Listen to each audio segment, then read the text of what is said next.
Hello and welcome back to Let the Stone Speak. I'm Brent Nachtigal, your host. For today's program, I just interviewed Professor Michael Langlois. He earned his PhD at the Sorbonne in Paris. He also teaches as an associate professor at the University of Strasbourg, and he's a world-renowned epigrapher. We spoke to him about the Misha Stela, what he's done a lot of work on over the past decade, particularly in relation not just to the whole inscription, but to a part of the inscription that he believes says the House of David. So this is a really important inscription that mentions the biblical king starting a dynasty and ruling from Jerusalem.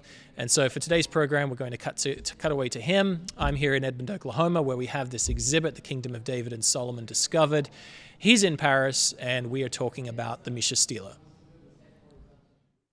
Professor Michael Langlois, thanks very much for joining us today. Yes, thanks for having me. So you've been studying ancient inscriptions for some time now, and of particular note for us is the Misha Stela inscription from the 9th century and your work that you've done on that. We have an exhibit behind me, The Kingdom of David and Solomon Discovered, and this inscription, it features partly in the exhibit. We don't have the Misha Stela with us, but we have a nice picture of it and part of the translation. But I wanted to have you onto the show so that you can speak to your research about the Misha Stela, its significance. And so first of all, for the uninitiated, please tell us a little bit about yourself, a little bit about your history in this field, and then we'll get into just the background, the historical setting for the Misha Stela. Yes, sure. So I have my initial training is in mathematics and computer science, and then I studied theology and then history and archaeology with a focus on biblical archaeology. So my main research is to study ancient inscriptions that relate to the Bible, both the Hebrew Bible and the New Testament. And I try and use modern technology to help decipher inscriptions. Sometimes we have like new inscriptions. I'm working right now on ancient Hebrew ostraka that have never been published before, and I also study anew some of the most famous ancient inscriptions that relate to the Bible. And so the Misha Stela is one of them, of course. So we'll get to these unpublished inscriptions that you're working on. That sounds very interesting. But if we can go straight to the Misha Stela, and perhaps you can give a bit of background as far as its discovery and its where it was found, and then also some of the difficulties that arise, particularly with this artifact in its understanding what it says.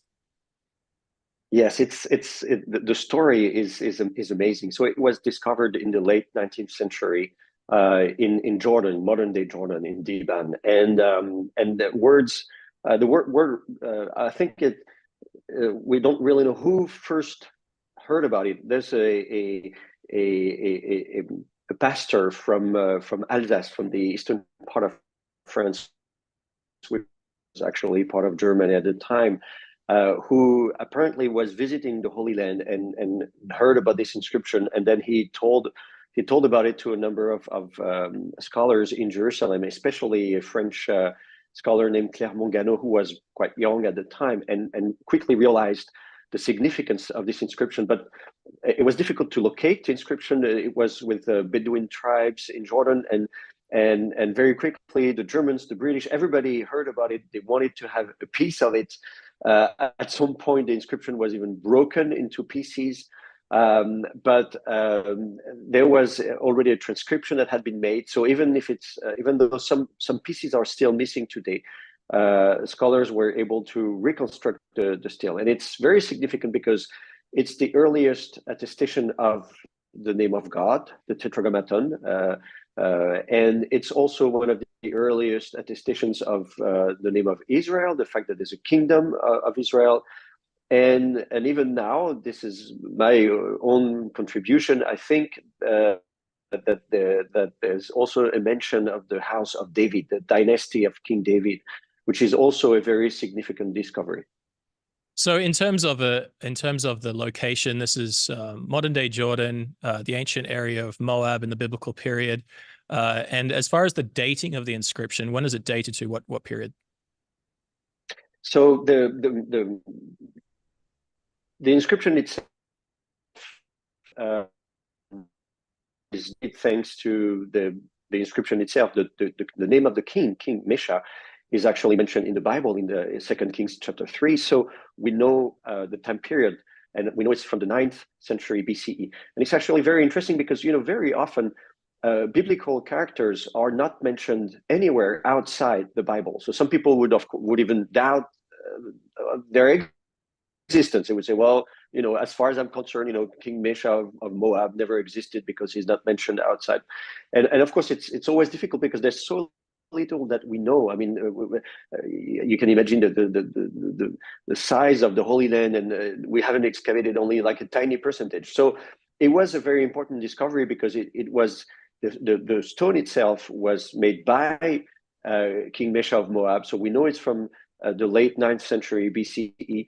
And it does mention the dynasty of Omri in the kingdom of Israel in the north, the kingdom of Judah. So it correlates a number of facts that we had from the Hebrew Bible, especially the book of Kings, but were not attested outside of the Hebrew Bible. So it was not found during regular excavations. Also, anyway, in the 19th century was Right. long before what we call archaeology today was born. So we had explorers, but of course, nowadays when we do excavations, every piece is documented. We have photographs, we have sediments that we take that we can analyze. We do radiocarbon dating.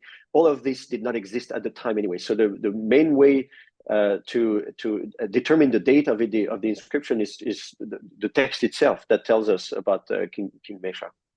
And then I guess it's the style of writing, I suppose. What language is this written in, and what's its? Yeah.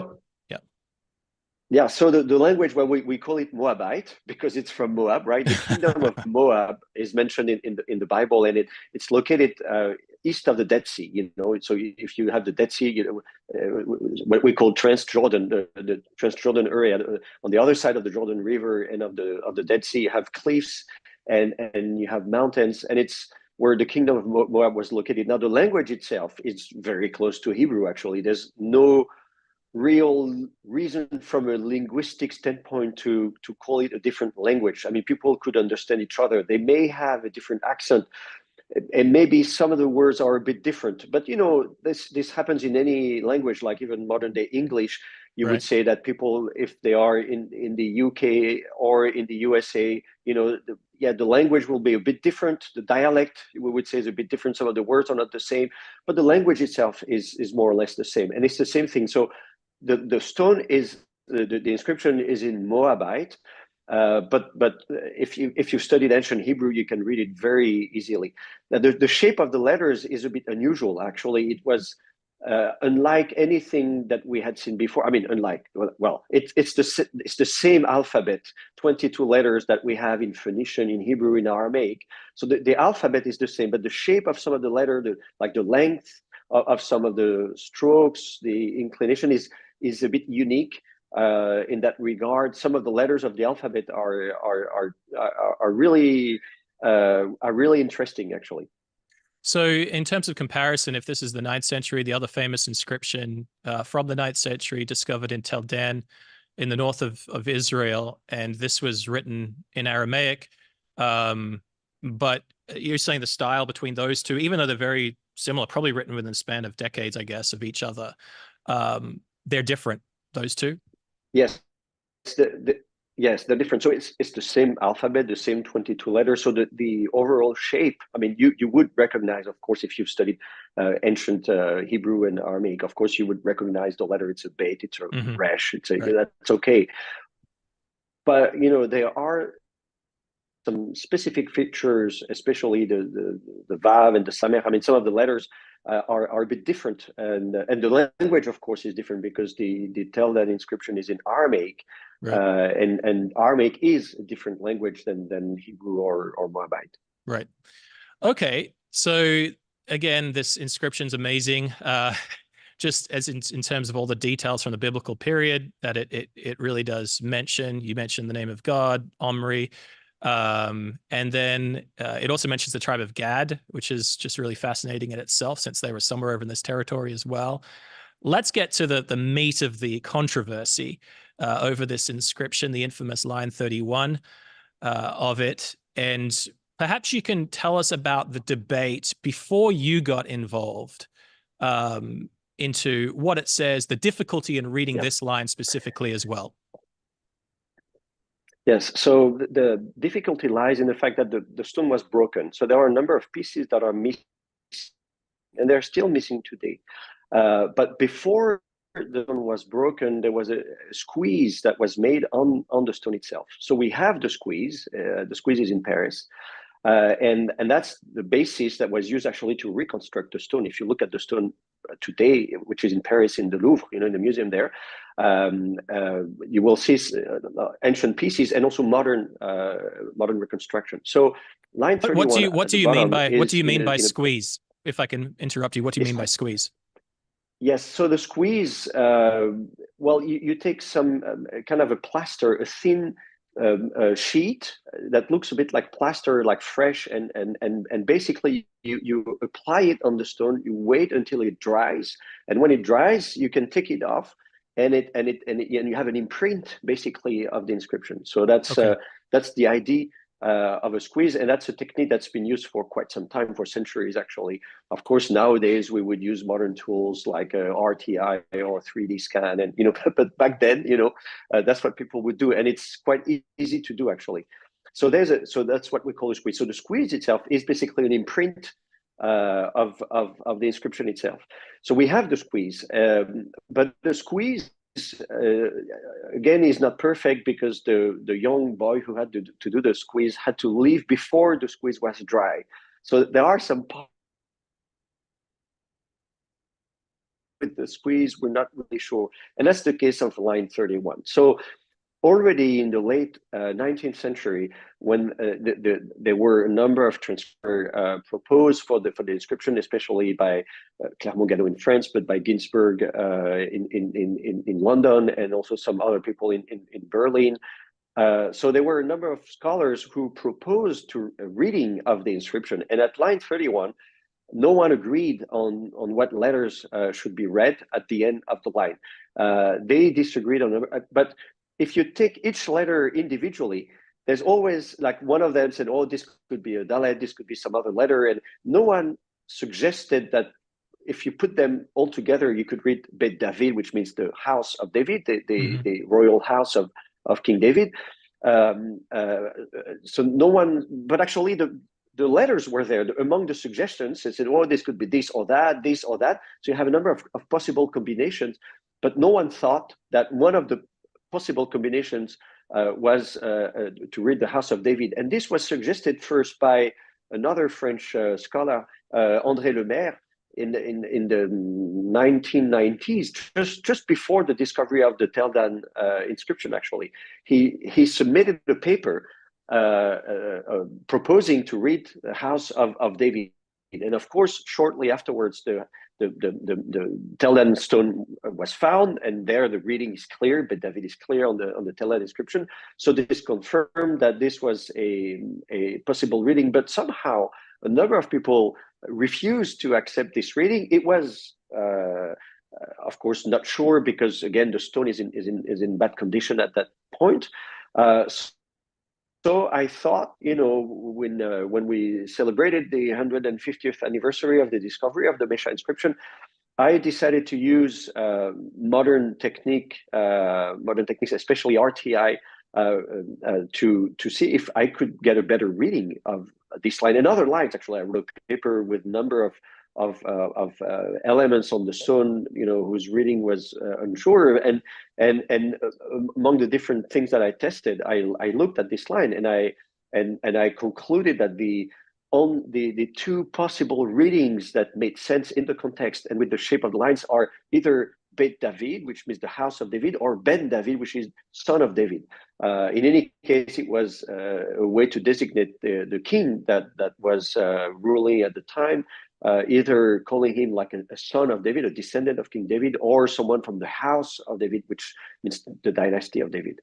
Yeah, I think this is a critical thing that you bring up is the fact that Lemire really came to this reading prior to the Dan Tell Dan Steeler, which everyone agrees nowadays, unless you're extremely fringe, that the Tell Dan Steeler says House of David references a dynasty of David.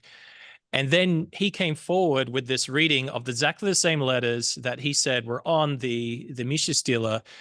And from that standpoint, there wasn't an inscription that said House of David yet. And then the very next year, the discovery or is made that very does verify verify his initial reading. Yeah. I want to take you to a paper that was written in 2019, if I can. This is a paper that was written by Israel Finkelstein, Nadav Nahman, and Thomas Romer. I've got the title here. I won't do it from memory. That's a bad idea. The title of the paper was Restoring Line 31 in the Misha Stela, the House of David or Biblical Balak. I remember Yeah. this coming out. I read the paper, and then it seemed like almost immediately you had a rebuttal already prepared. Did you know about what they were saying, or did it just happenstance that it came out? No, so actually, I gave a paper in 2018 about my findings with the Mesha inscription. We were in Jerusalem at the time, and so my paper was ready to be published, and this is when their own paper was published. And so I just had, like, I think a few days before my own paper was already fully written. So I just added a footnote somewhere in my paper to say, oh, by the way, they are publishing their own paper on there, but I didn't have time to properly respond to their paper. But I thought that my own analysis was anyway quite conclusive, so I didn't need to go into too much detail. To make it simple, they made a very, very bad mistake, is that they looked at the stone itself, and a part of the stone that is reconstructed, that is, it's a modern plaster that they put on the stone, and they look at the stroke and say, look, there is a stroke that says it's the end of the sentence, because one of the elements of the syntax on the Mesha inscriptions that sentences are separated by a vertical stroke, which is quite unusual even at the time. But anyway, so they said, look, this is the end of the sentence. So we only have three letters. So we and then what can we read? So this is their main mistake, to think that, and this vertical stroke is not on the stone itself. It's part of the modern reconstruction of the stone that you can easily see if you go to Paris, or even if you look at pictures of the stone. Anyway, so this is and then secondly, even if you look at what precedes, and again, the letters that precede are not visible in the stone itself. You need to look at the squeeze, or you need to look at you need to look at the squeeze basically, and the angles. There are a few traces of angles, and again in my paper, I tried. I'm a mathematician by training, so I do things systematically. I looked at every possible stroke, every possible letter, every possible combinations, and really, is not one of them. There's nowhere. Well, of course, yeah, you can read the beta at the beginning. I agree, but then reading a lamed is very difficult, and a kof is very difficult. And then balak, what I found amazing is that you really have to, how to say that, it's really not natural. Reading balak doesn't make sense, and also I think it's quite interesting to see that scholars who complain, that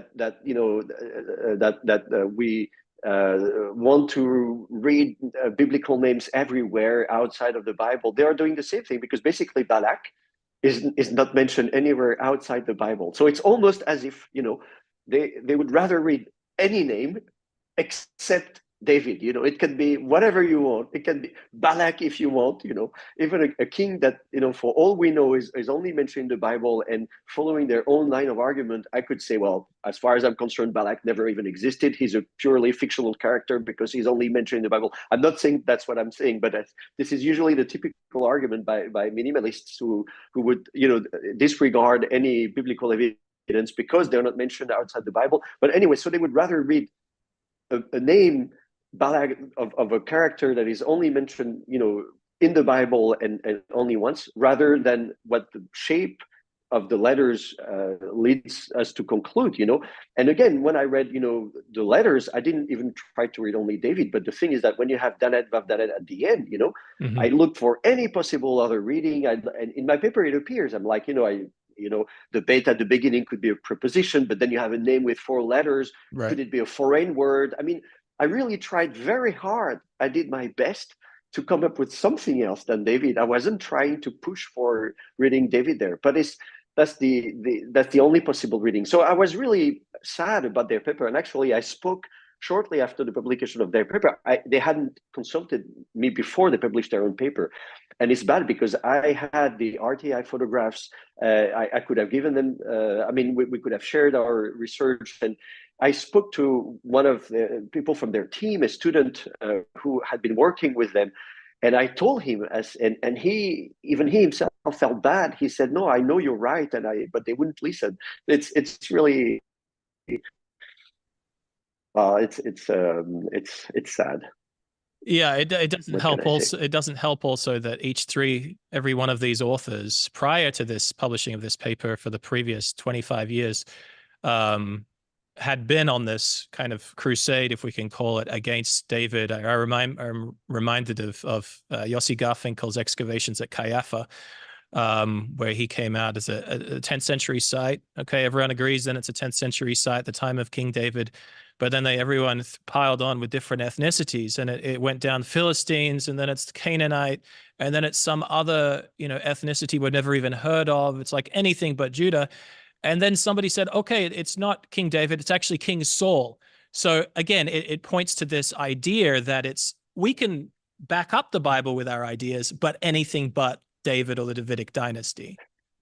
Yeah, that's a very good example. I remember also reading that, it's King Saul and not King David. And like, again, okay, so now Saul is a historical character, because I thought, from what they usually say, like no one existed, all of this is purely fictional. But when they're happy with it, then they're happy to say that, yeah, it can be King Saul. Maybe King Saul existed, but not King David. So of course we need to be more nuanced about that. But you're right. I think it's we're trying to do solid scholarship and to look at the facts and say.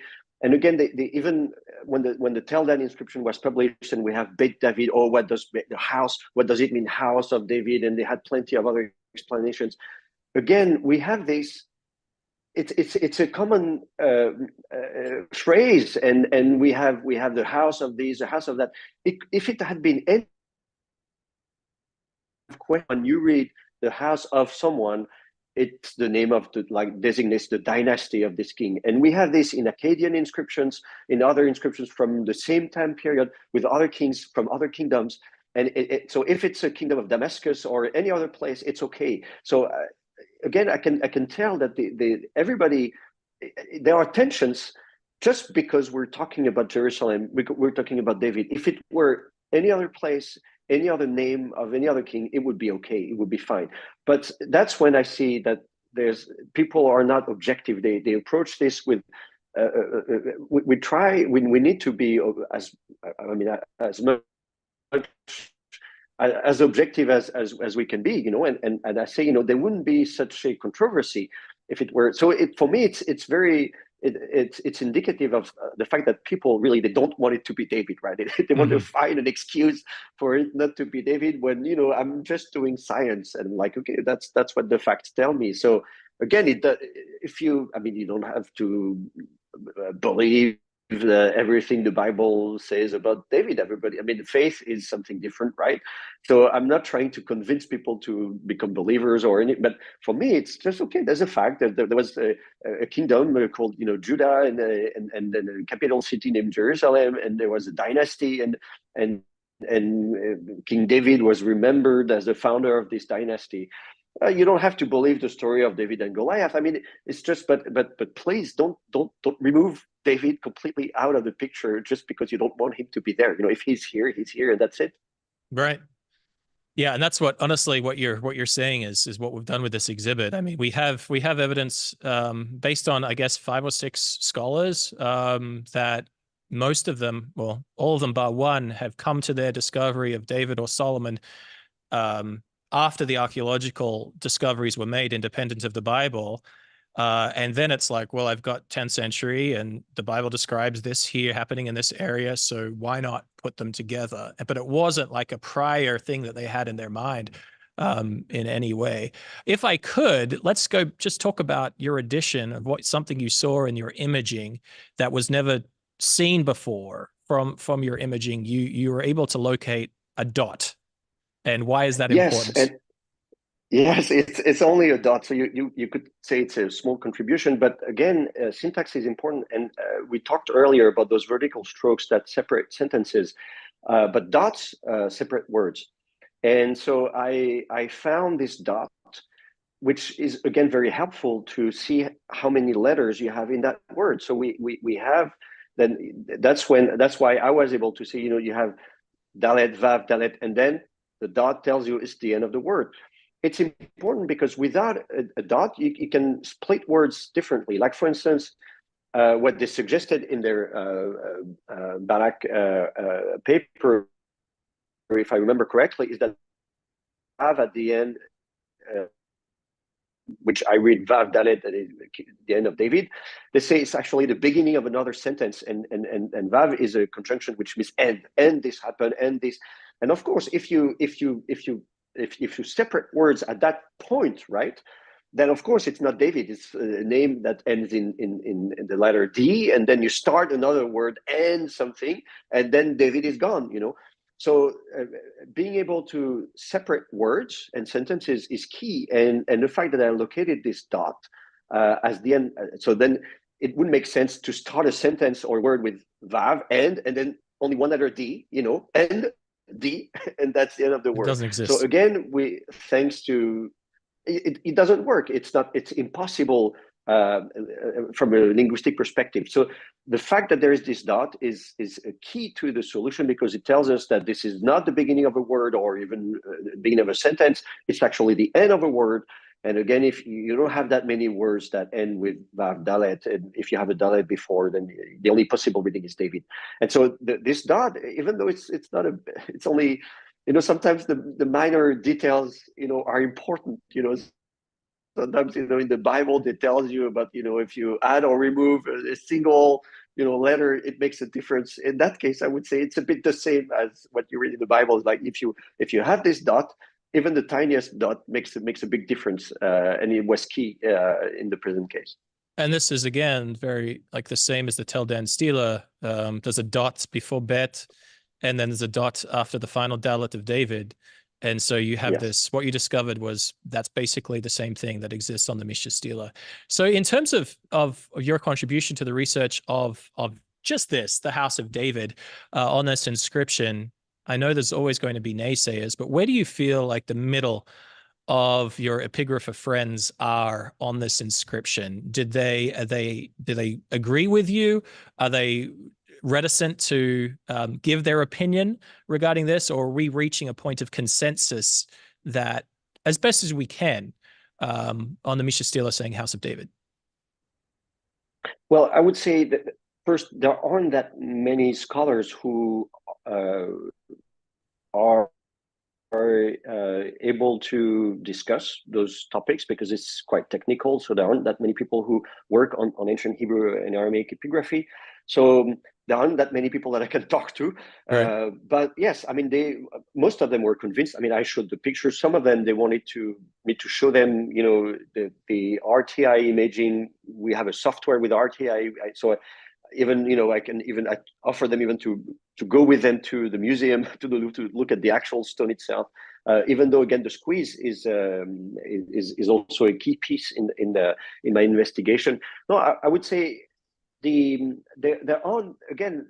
It's not the discovery itself. I didn't think it was such a strong discovery, because we have the Teldan Right. inscription where it's very clear. So even I myself, I'm like, I really think my contribution is not that big, because for me it was already clear that we have the House of David on the Teldan inscription. But of course, the fact that it's mentioned a second time at the same time period is very interesting, because the fact that it's written by people from abroad, Hmm. the king of Moab, the king of Damascus. I mean, those people do not want us to believe in the Bible or Right. to believe in the God of the Bible. They are enemies. They are actually enemies of Israel. And even the enemies knew at the time that whoever is ruling in Jerusalem is of the house of David. So it tells us a lot about the fame and the fact that there's a clear hierarchy and dynasty in Jerusalem that is known even to the neighbors, even to the enemies. So in that regard, I think it's quite interesting that we would have two mentions of the house of David at about the same time. Yeah, I think it's fascinating. When we give tours of our exhibit here, we talk about the Mishnah Stela being a second evidence for the House of David. We have a bit of the back and forth, but from our perspective, I mean, it's as close as you're going to get from what we have available, being the squeeze at this point. So thank you so much for that, for sticking with it and just saying where the scientific evidence led you on this. So before we go, I want to just ask about this upcoming published inscriptions that have never been seen before by anybody else. Please tell me, what these inscriptions are about, if you can, and perhaps where they're from as well.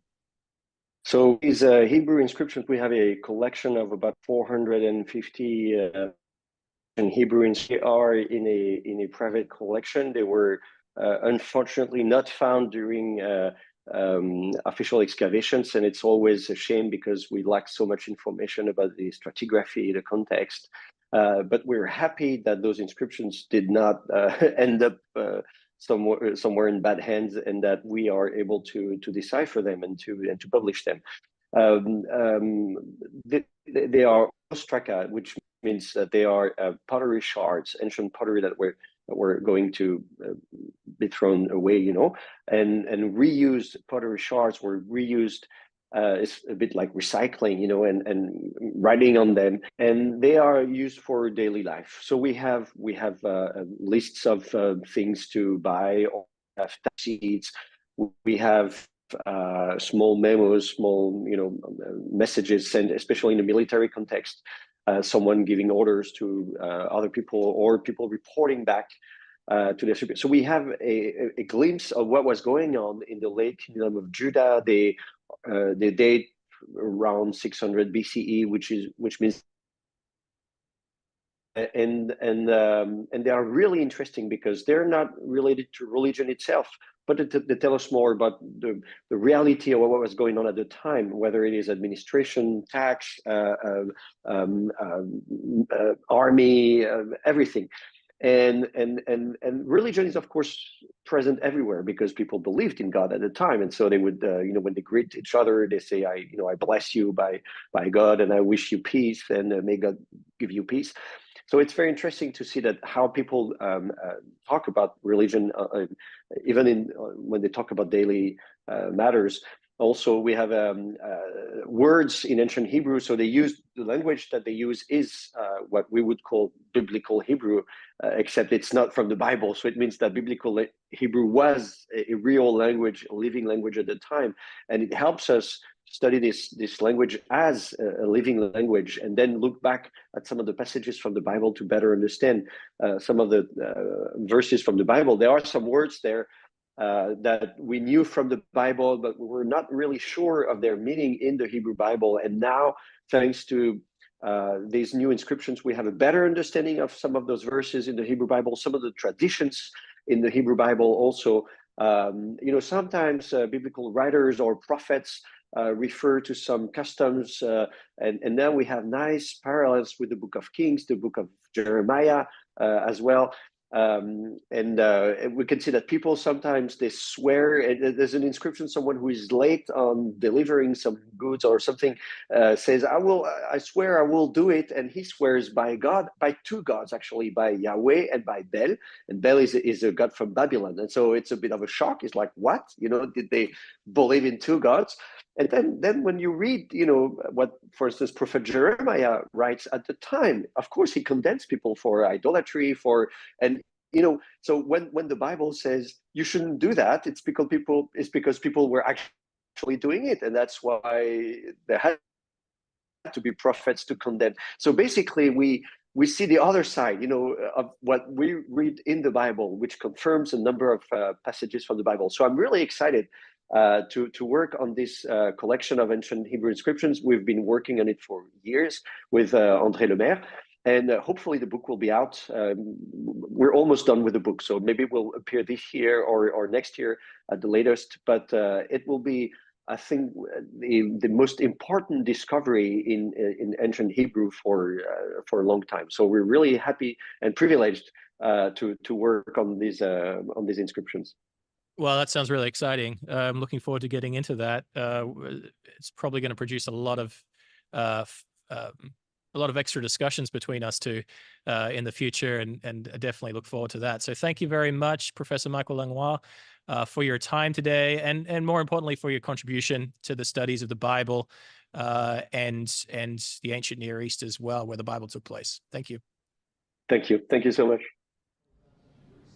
Thank you very much to Professor Michael Langlois for the time you've taken to really enlighten us on ancient inscription, in particular the debate over the Mishnah Stela and whether it says the house of David. I think it's good and well that we can put that debate to rest now and say that we do have a second inscription that says the house of David, really adding supporting evidence to show that King David definitely was a king, and he was a king over a dynasty. If you like today's program, and you want to make sure you can read up more about the stela and also the other evidence for the kingdom of David and Solomon discovered, please go ahead and request our exhibit edition of Let the Stones Speak.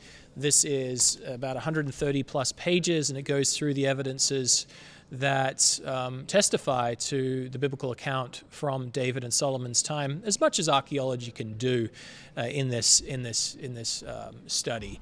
If you'd like a copy of this, please go to our website, armstronginstitute.org, and you'll find a place on the front page where you can request a copy, or you can write an email to letters@armstronginstitute.org, letters@armstronginstitute.org, and we'll make sure that you get a copy as soon as possible. Thanks very much for listening.